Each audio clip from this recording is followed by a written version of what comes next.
In the moonlit waters of the Pacific, one American submarine was being hunted by 3 warships. The enemy was closing in, fast and deadly, but the man in command wasn't planning to run. He was planning to attack. On June 6, 1944, just before 7 in the morning, Commander Samuel Dealey stood in the cramped conning tower of the USS Harter. Through the periscope, he watched 3 Japanese destroyers slice through the waves. They were tracking him with deadly precision. At just 37 years old, Dealey was already a veteran, with 5 war patrols and 18 enemy ships to his name. But this was different.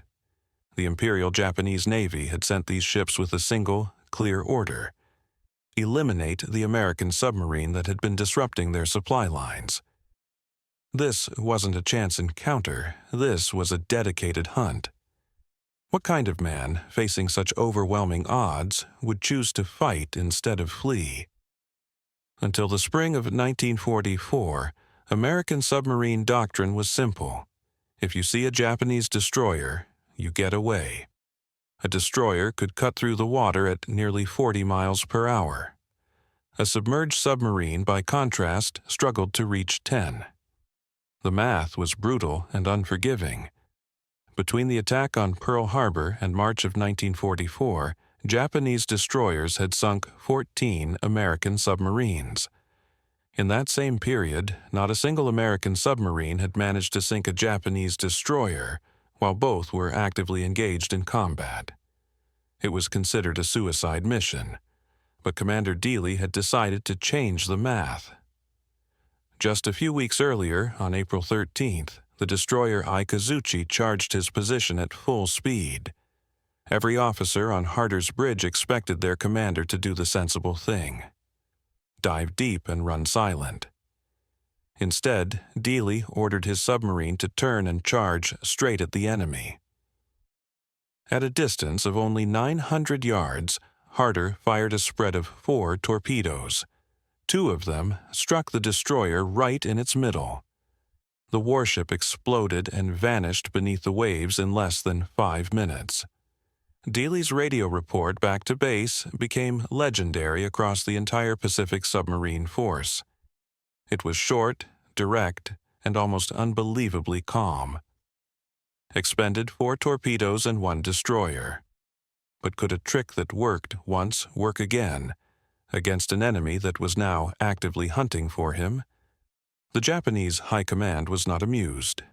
Admiral Toyoda, the commander-in-chief of the Japanese Combined Fleet, was facing a crisis. Between January and May of 1944, Japan had already lost 23 destroyers, vital ships needed to protect their aircraft carriers. A massive operation, codenamed AGO, was being planned to crush the American fleet heading for the Philippines.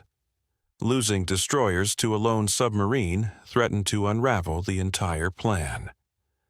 By late May, the admiral had gathered the largest concentration of Japanese naval power since the Battle of Midway at an anchorage called Tawi Tawi. 4 battleships, including the colossal Yamato, 9 carriers and 28 destroyers, were all massed in one place. American codebreakers knew the fleet was there, and Admiral Charles Lockwood, commander of the Pacific Submarine Fleet, sent the USS Harter to watch them. For 9 days, Commander Dealey operated in secret, a ghost in the enemy's backyard. Then, in the early hours of June 6th, a Japanese patrol plane spotted the faint feather of a periscope wake 15 miles north of the anchorage. The trap was sprung. 3 destroyers were sent out at once. Now, with the odds stacked 3-1, would courage be enough?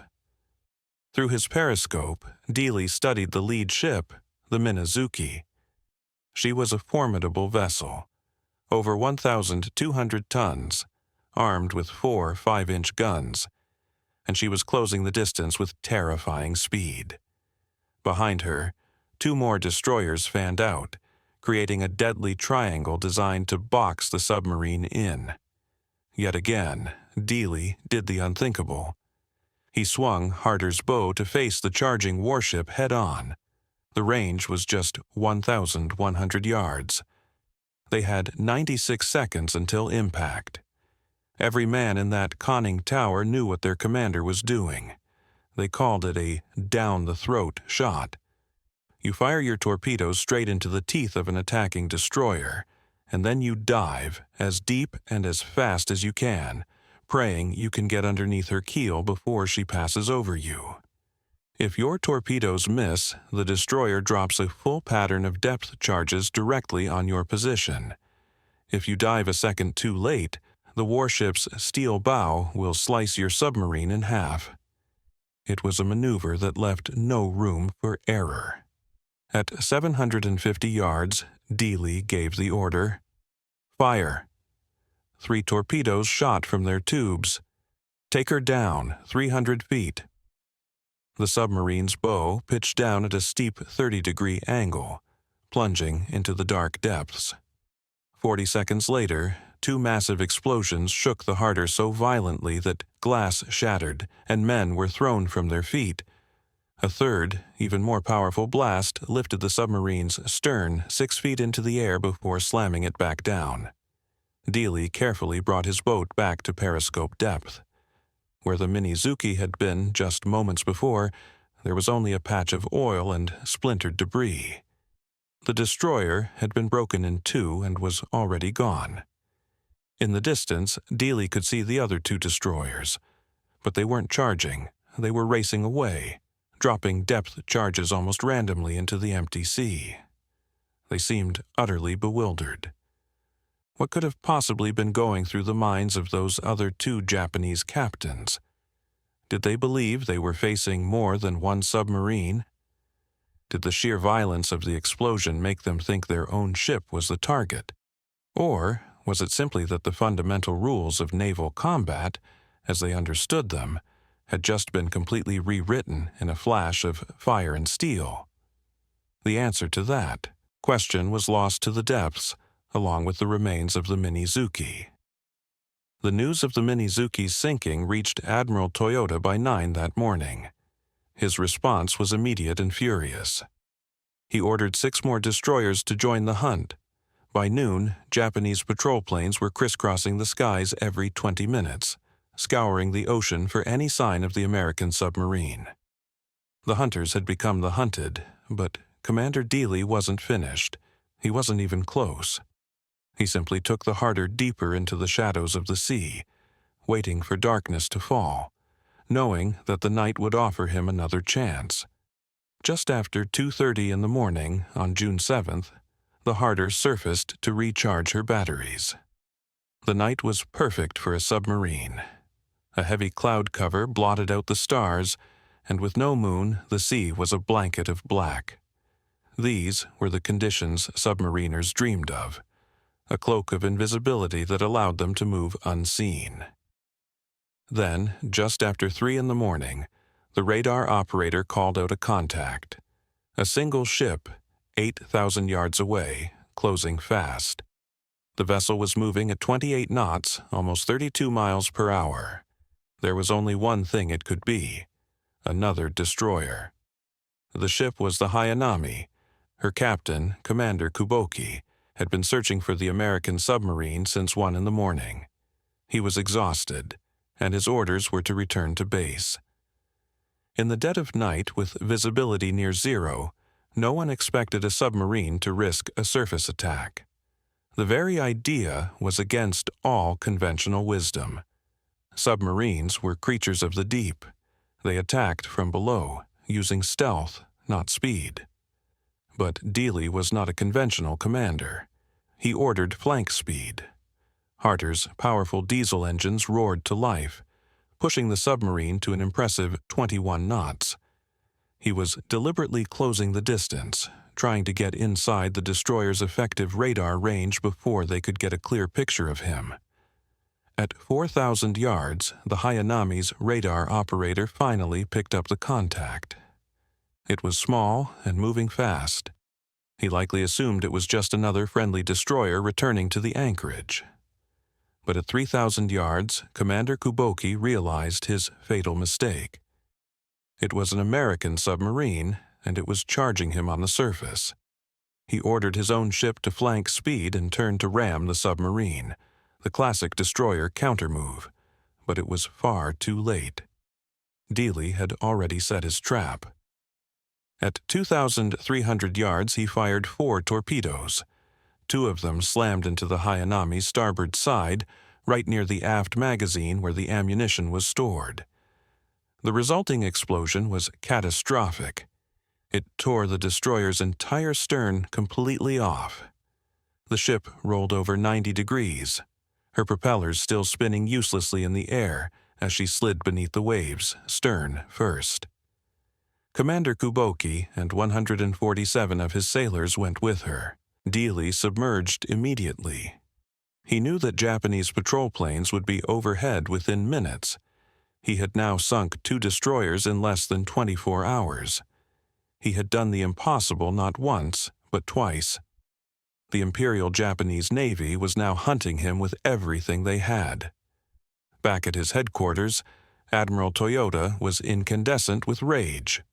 The loss of 2 modern destroyers in 2 days to the same lone submarine was more than a tactical loss. It was a deep humiliation.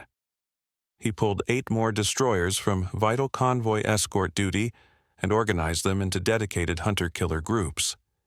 Their only mission: find and destroy the American submarine operating near Tawi Tawi. Every single destroyer captain received the same orders: maximum aggression, no retreat. Kill that submarine. This shift in Japanese strategy was a direct result of Dealey's actions. It's a mainstream historical fact that the Japanese Navy relied heavily on its destroyers for a wide range of duties, from screening carriers to escorting supply convoys. Pulling so many of them away from these tasks created dangerous vulnerabilities elsewhere, all because of one submarine.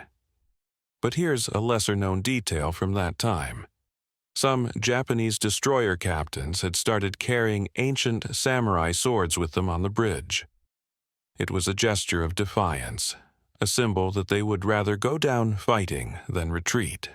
They were preparing for a battle of wills, not just of weapons. Yet, despite the escalating danger, a puzzling question remains. Why didn't Dealey choose to withdraw? He had already achieved a spectacular victory. He had disrupted enemy operations and could have safely returned to base a hero. Instead, on June 8th, he took the Harter south, directly towards the Sibutu Passage, the narrow strait between Tawi Tawi and Borneo. This was arguably the most heavily patrolled waterway in the entire region. It was like walking directly into the lion's den. What was he trying to prove? Was it pure confidence in his tactics? Or was he driven by a deeper, more personal calculation, a belief that he could single-handedly unravel the enemy's entire naval strategy before they even left port? He wanted to see how many he could sink before they finally figured him out. At 2 in the afternoon, his lookout spotted 2 more destroyers steaming in formation: the Tanikaze and an unidentified escort. Both were moving at 25 knots, conducting a standard search pattern. Dealey didn't rush. He watched them for 90 minutes, studying their rhythm, their movements. He noticed they were following a predictable zigzag pattern, changing course every 8 minutes. That gave him a tiny window of opportunity, perhaps 30 seconds, to set up a perfect shot after each turn. He positioned the Harter directly in their path, submerged, and waited. The hunter had once again become the bait. The ocean was a chessboard, and Commander Dealey was positioning his queen for the kill. He lay in wait, a silent predator beneath the waves, his periscope just inches above the surface. At 4:30 in the afternoon, the destroyer Tanikaze made its turn, just as he predicted. It was now heading directly toward the Harter's position. The range was 3,000 yards. Dealey let her come closer. 2,500 yards. 2,000. 1,500. The tension in the conning tower must have been unbearable. every man holding his breath, their trust placed entirely in the calm eyes of their commander. At 1,200 yards, with the destroyer filling the periscope's view, he gave the order to fire. 4 torpedoes raced toward the target at 17-second intervals. The first one missed, a heart-stopping moment of doubt. But the second slammed into the Tanikaze near the bridge. The third found its mark in the forward magazine. The explosion was so massive, so incredibly violent, that the crew of the Harter heard it clearly through the sealed steel hull of their submerged submarine. The destroyer's bow section was ripped away from the main body of the ship, and both pieces sank in less than 3 minutes. The escort destroyer, seeing its partner obliterated, immediately turned and charged straight for the Harter's last known position, dropping depth charges as it came. Dealey took his submarine deep down to 400 feet. The charges exploded overhead, shaking the boat violently, but they were too shallow to cause any serious damage. After 40 minutes of frantic searching, the surviving destroyer gave up and withdrew. It was a stunning victory. 3 destroyers in 3 days. It was a record no one in the submarine force could have imagined. But Dealey wasn't just sinking ships. He was about to make a decision that would alter the course of the largest naval battle of the war. But first, he had one more destroyer in his sights, and this time he was going to do it in broad daylight, with 2 other Japanese warships watching. On the morning of June 9th, Dealey brought the Harter to periscope depth about 12 miles southwest of the Tawi Tawi anchorage. What he saw next would have sent any other submarine commander into an immediate crash dive. Dead ahead, 4 Japanese destroyers were steaming in a line abreast formation, like cavalry charging across a field. They were actively searching, their sonar pinging so loudly and so frequently that Harter's sound operator could hear it clearly without his headphones. It was the ultimate hunter-killer group, sent to find and destroy him. Dealey had only 8 torpedoes left. 4 enemy warships meant he would get 1, maybe 2 shots, before they overwhelmed him with their combined speed and firepower.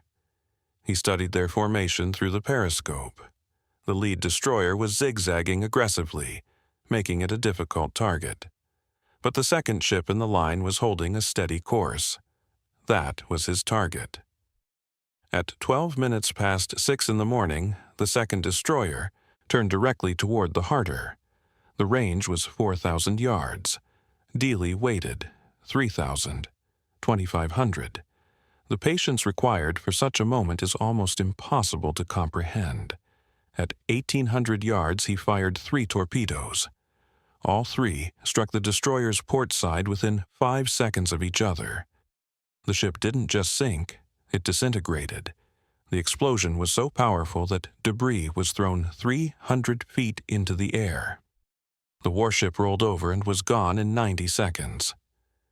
The other 3 destroyers immediately converged on the Harter's position, a swarm of angry hornets. Dealey took the submarine deep, pushing her past her tested limits down to 500 feet.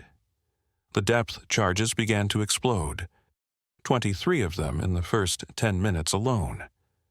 The lights inside the submarine went out, and the dim, red emergency lighting kicked in. The steel plates of the hull groaned under the immense pressure of the deep water and the concussive force of the explosions. A pipe burst in the forward torpedo room, spraying ice-cold seawater across the deck. In the tense silence between detonations, the crew worked flawlessly, repairing the damage while the world outside their thin steel shell was coming apart. For 2 hours, the destroyers hunted them relentlessly. But Dealey's skill in the deep was just as profound as his aggression on the surface. He maneuvered the Harter through the barrage, twisting and turning in the darkness. Finally, the destroyers withdrew. Commander Dealey cautiously brought his submarine back to periscope depth. The ocean was empty. The hunters were gone. 4 enemy warships sunk in 4 days. It was an accomplishment that bordered on the unbelievable. A mainstream fact often cited is that the USS Harter was awarded the Presidential Unit Citation for this patrol, the highest honor a naval unit can receive. But there's a quirky, almost unbelievable tidbit associated with these attacks. According to some accounts from the submarine force, Dealey's crew had developed a system of placing bets on how long it would take for their torpedoes to hit. It was a form of gallows humor, a way to cope with the incredible stress of their mission. Imagine sailors calmly making wagers while charging headlong at a warship intent on destroying them. This brings us to a compelling unresolved question. How did Dealey's crew truly handle the psychological pressure? Official reports speak of their flawless professionalism and high morale. But what was the reality inside that steel tube? Charging a destroyer once is terrifying enough. To do it 4 times in 4 days, each time facing overwhelming odds and enduring ferocious counterattacks, must have pushed these men to the very edge of human endurance. We have the logs and the reports, but the private fears, the quiet conversations in the mess hall between attacks, are lost to time. Were they fearless? Or were they just better at hiding it than anyone else? Their bravery is not in question, but the true human cost of that bravery remains a mystery. While the crew of the USS Harter worked to patch their battered submarine, Commander Dealey wasn't thinking about the 4 warships he had just sent to the bottom of the sea. His mind was on a more immediate problem, his fuel gauge. The relentless charges and high-speed maneuvers had burned through 60% of his diesel reserves. He had maybe 3 more days of patrol left before he would have to begin the long, slow journey back to his base in Australia. But unbeknownst to him, his actions had already lit a fuse on a powder keg of history, setting in motion a chain of events far more significant than he could ever have imagined. The reports of the attacks reached Admiral Ozawa, commander of the Japanese mobile fleet at Tawi Tawi, that afternoon. He sat in his command center, reading the dispatches with growing disbelief. 4 of his modern destroyers, the very ships meant to protect his priceless aircraft carriers, lost in 4 days, all to a single American submarine. To Ozawa, this was more than a series of losses. It was a psychological attack. The enemy wasn't just sinking ships, it was demonstrating an impossible level of mastery over the waters his fleet called home. The anchorage at Tawi Tawi, once seen as a safe staging ground, now felt like a cage. Every shadow on the water, every sonar ping, could be this phantom submarine. Ozawa did the math, and the conclusion was terrifying. If one submarine could penetrate his defensive screen so easily and wreak so much havoc, then the entire anchorage was a death trap.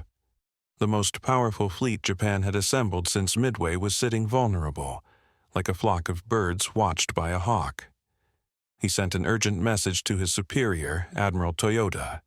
The fleet had to leave Tawi Tawi, and they had to leave now. Toyota was now faced with an agonizing choice. The original plan for Operation Eigo was meticulous, calling for the fleet to intercept the American invasion force near the Mariana Islands, but they weren't scheduled to depart for another 6 days. Leaving early was a massive gamble. It meant his aircraft carriers would arrive at the battle zone without proper reconnaissance. His destroyer screens would be disorganized, still scrambling from their frantic anti-submarine patrols. His vital supply ships carrying fuel and ammunition would not be in position. But staying at Tawi Tawi, with Dealey and the Harter hunting his ships at will, was strategic suicide. The unseen submarine was a cancer, eating away at the fleet's morale and its critical assets. Toyota made his decision. The risk of leaving early was better than the certainty of being picked apart in port. On June 10th, the great Japanese mobile fleet began its exodus from Tawi Tawi. 4 battleships, 9 carriers, 15 cruisers, and the remaining 24 destroyers steamed northeast, toward a battle they were no longer prepared. to fight. This is a crucial mainstream fact of the Pacific War, but a more nuanced detail is the state of the fleet's morale. The destroyer crews in particular were exhausted and on edge. They had been pushed to their limits hunting a ghost they couldn't catch, and now they were being rushed into a major battle without time to rest, rearm, or regroup. American codebreakers intercepted the movement orders within hours. On the flagship of the American Fifth Fleet, Admiral Raymond Spruance was preparing for the fight of his life. His intelligence told him to expect a full-scale, coordinated attack on or after June 15th. Suddenly, a message arrived. The entire Japanese fleet was at sea, 6 days ahead of schedule. Spruance was a methodical, cautious commander. This unexpected development was a gift, a strategic advantage he hadn't earned. The enemy's early departure had given him an extra day to position his own carriers for what was to come. Dealey, of course, knew nothing of this. As the Japanese fleet sailed away, he was still on patrol, hunting for his next target. He had no idea that he had just accomplished something that no fleet admiral, no air group, no invasion force had managed to do. He had single-handedly forced the enemy's hand, dictating the timing and the terms of the coming battle from hundreds of feet beneath the ocean's surface. The Battle of the Philippine Sea began on June 19th. It would become the largest aircraft carrier battle in all of history. 15 American carriers faced 9 Japanese carriers. 900 American aircraft faced just over 430 Japanese planes. The result was a catastrophe for the Japanese. In 2 days of fighting, American pilots shot down 376 Japanese aircraft, while losing only 30 of their own. It was such a lopsided victory that American pilots gave it a grimly cheerful name, the Great Marianas Turkey Shoot. 3 Japanese carriers were sunk, and the Imperial Japanese Navy lost 75% of its experienced carrier pilots, a loss from which it would never recover. The battle might have gone very differently if Ozawa had arrived on schedule. But forced out of port by the Harter, he arrived in the Philippine Sea with his fleet scattered across 200 miles of ocean. His reconnaissance planes had burned through their precious fuel reserves during the rushed transit from Tawi Tawi. They were unable to conduct proper searches, leaving Ozawa effectively blind. When his undertrained, fatigued pilots took to the air, they flew straight into the guns of the superior American F-6F Hellcat fighters, whose pilots were rested and waiting for them. The Great Marianas Turkey Shoot happened because the Japanese fleet wasn't ready, and they weren't ready because Samuel Dealey had sunk 4 of their destroyers and convinced their admirals that their safe harbor was the most dangerous place on Earth. This leads to a fascinating, unresolved question. Did the American High Command truly understand the cause and effect in real time? When Admiral Spruance received the news of the early Japanese departure, did he, or anyone on his staff, connect this massive strategic blunder to the terse radio reports coming from a single submarine on patrol hundreds of miles away? Or was the Harter's contribution only fully appreciated in the quiet analysis of records after the war was over? A stunning revelation of how one man's courage had reshaped the battlefield without anyone even knowing it? Admiral Lockwood, the head of the U.S. submarine force, certainly understood it later. In his post-war memoirs, he stated that the Harter's 5th Patrol was arguably the most strategically important submarine operation of the entire war. Forcing the Japanese fleet to depart early, he wrote, meant their whole battle plan collapsed before the first shot was even fired. The world rightly remembers the admirals, the carriers, and the pilots. But history's quiet truth is that a 37-year-old commander and his crew of 80 men had set the stage for one of America's greatest naval victories, all while fighting for their own survival in the deep, dark water. When the USS Harter finally limped back to her base in Fremantle, Australia, on June 26th, her arrival was anything but quiet. Admiral Lockwood was waiting on the pier the moment she tied up. He had been tracking Dealey's patrol reports through radio intercepts, each message more incredible than the last. 5 destroyers attacked, 4 confirmed sunk, 1 damaged. It was the most successful anti-destroyer patrol in the history of submarine warfare. Lockwood awarded Commander Dealey the Navy Cross on the spot. Then, he asked the question that every successful commander dreaded hearing. "Can you do it again?" Dealey's answer was immediate and confident. "Give me torpedoes, and I'll sink 10. The crew spent the month of July in Fremantle, their submarine undergoing repairs, while they enjoyed a well-earned rest. But for Dealey, the work never stopped. He trained new crew members, drilling them relentlessly on his down-the-throat attack tactics. His patrol reports were now required reading for every submarine commander in the Pacific. The tactic worked. Between June and August of 1944, American submarines, using variations of Dealey's aggressive approach, sank 14 more Japanese destroyers. The Hunter had taught others how to hunt. On August 5th, the Harter departed Fremantle for her 6th war patrol. This time, she wasn't alone. She had been assigned to a 3-submarine wolf pack, with the USS Hato and USS Hake, and Commander Dealey was placed in charge of the group. This was a key evolution in American submarine strategy. Coordinated attacks by multiple submarines could overwhelm a convoy's defenses far more effectively than a single boat could. Their mission was to patrol the waters west of Luzon in the Philippines and strangle the flow of Japanese shipping. The patrol started with incredible success. On August 21st, the Wolfpack intercepted a massive 16-ship convoy. In a perfectly coordinated nighttime attack, they sank 4 large cargo ships. The very next day, Harter and Hato engaged 3 coastal defense vessels, sinking all of them. By August 23rd, the Hato had fired all of her torpedoes and withdrew, leaving Harter and Hake to continue the hunt together.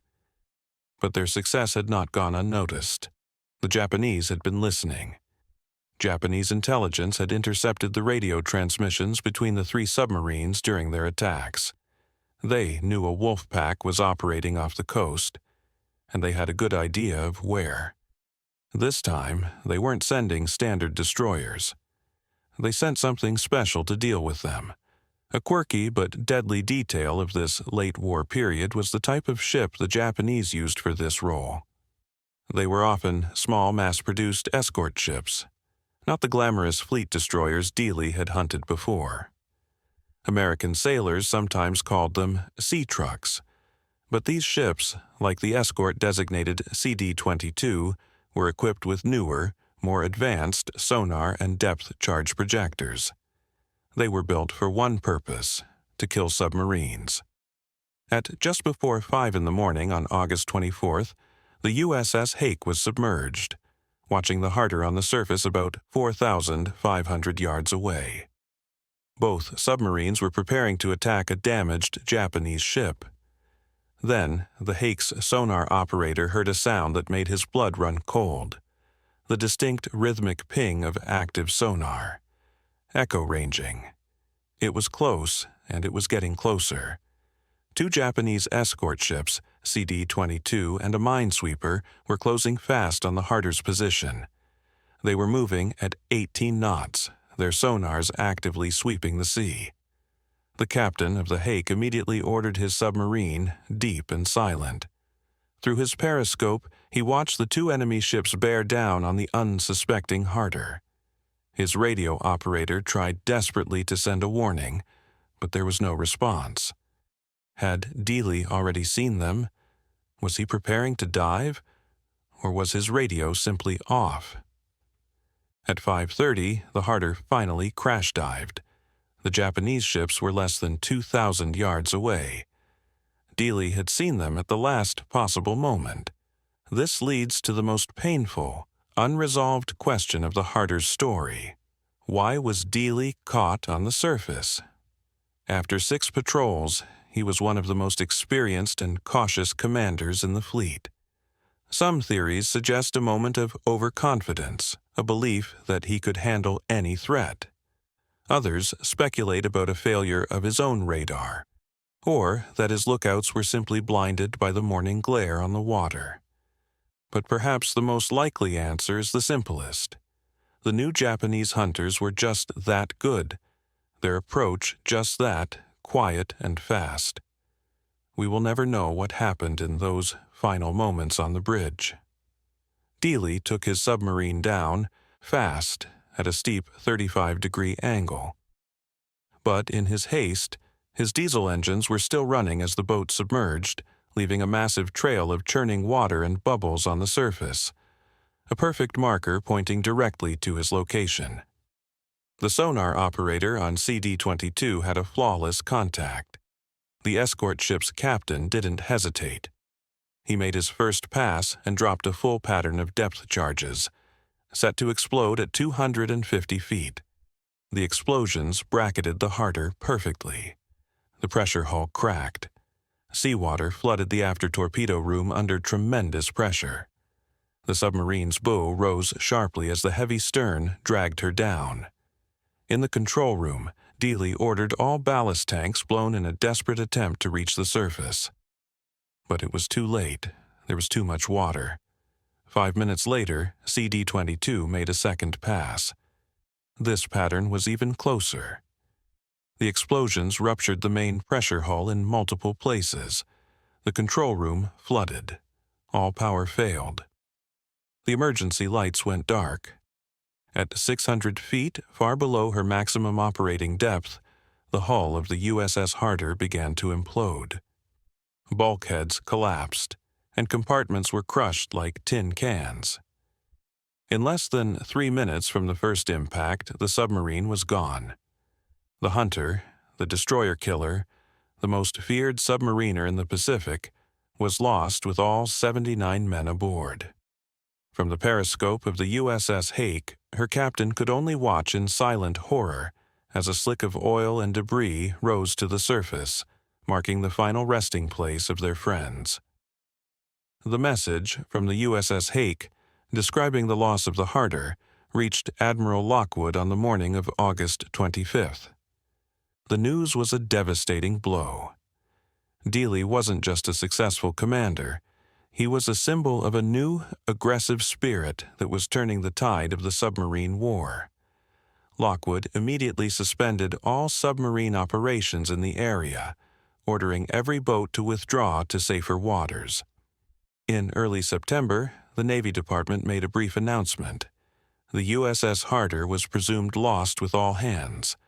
No other details were given. The full, heroic story of her 5th patrol remained a classified secret, locked away until the war was over. But the Japanese knew. When the report reached Admiral Toyota that the submarine that had haunted his fleet for months was finally gone, it must have brought a profound sense of relief. He ordered a commendation for the crew of the little escort ship, CD-22. But what Toyota couldn't have known was that Dealey's legacy was already out of his hands.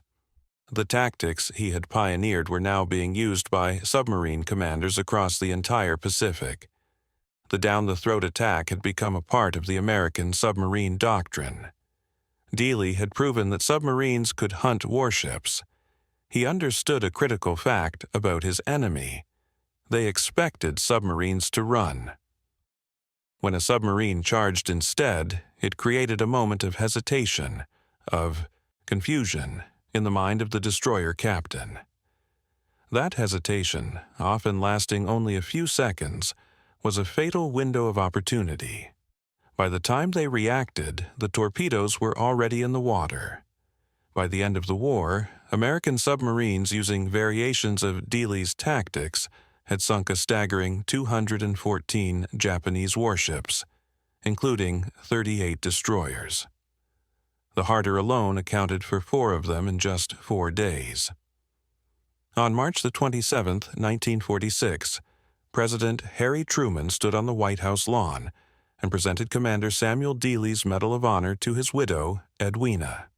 The citation praised his valiant fighting spirit and indomitable command.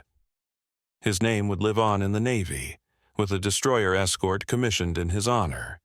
But the Harter's true legacy was the tactical revolution she had started. She had changed the very math of submarine warfare. For decades, the story ended there.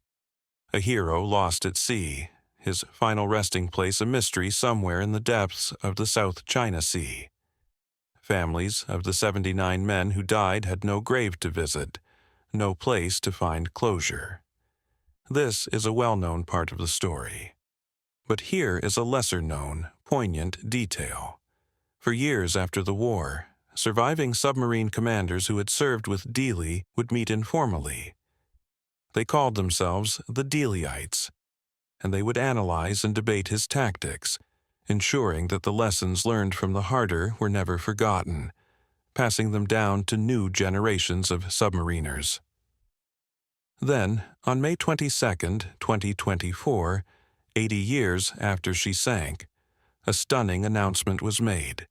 An underwater exploration team led by Tim Taylor and the Lost 52 Project had discovered the wreck of the USS Harter. She sits upright on the seafloor at a depth of over 3,700 feet. Her hull is mostly intact. A silent monument in the deep, the depth-charge damage near her conning tower a clear scar from her final battle. The wreck is a protected war grave, a final promise that the sailors who went down with their ship will rest in peace. Finding the Harter was more than just locating a shipwreck. It was about bringing home the memory of 79 men who changed the course of the war. This discovery provides a final, haunting answer to one question, but it leaves another, more philosophical one, unresolved. We now know where the Harter is, but can we ever truly comprehend the nature of the courage it took to serve on her? These men were volunteers. They came from farms in Iowa and factories in Michigan. They knew that serving on a submarine was one of the most dangerous jobs in the war. 22% of American submariners who served in World War II never came home, the highest casualty rate of any branch of the U.S. military. They knew the odds, and they served anyway. What motivates a person to face such a certainty of peril day after day in the cold, dark depths of the ocean? Is it patriotism, a sense of duty, or a bond with the men beside you that transcends fear itself? Today, at the Naval Academy in Annapolis, instructors still teach the down-the-throat attack. Not because modern, nuclear-powered submarines would ever use it, but because it demonstrates a fundamental principle of warfare. When your enemy expects you to run, sometimes the most powerful weapon you have is the courage to charge. Commander Dealey's grave is at Arlington National Cemetery. His headstone is simple, listing his rank in one powerful line: Medal of Honor, Destroyer Killer. The story of the USS Harter is not just a tale of steel and torpedoes. It's a story about how one person's refusal to accept the rules of engagement can change everything. It's a reminder that true courage isn't the absence of fear, but the decision to act in spite of it. The story of the USS Harter and Commander Samuel Dealey is one of those rare accounts from history that feels almost like a legend.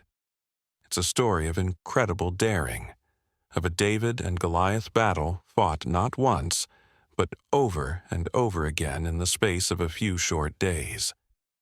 But when we look past the astonishing statistics, the 4 destroyers in 4 days, the strategic shift of an entire enemy fleet, we find something even more profound. We find the story of 79 individuals who placed their complete trust in one another and in a commander who was willing to rewrite the rules of war. Their final moments were violent and terrifying, a fate shared by too many brave souls in the silent service.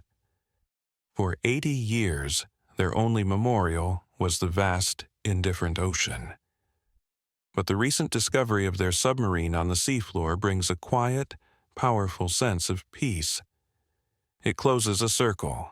The men of the Harter are no longer lost. They are found. They rest together, forever encased in the ship they made legendary.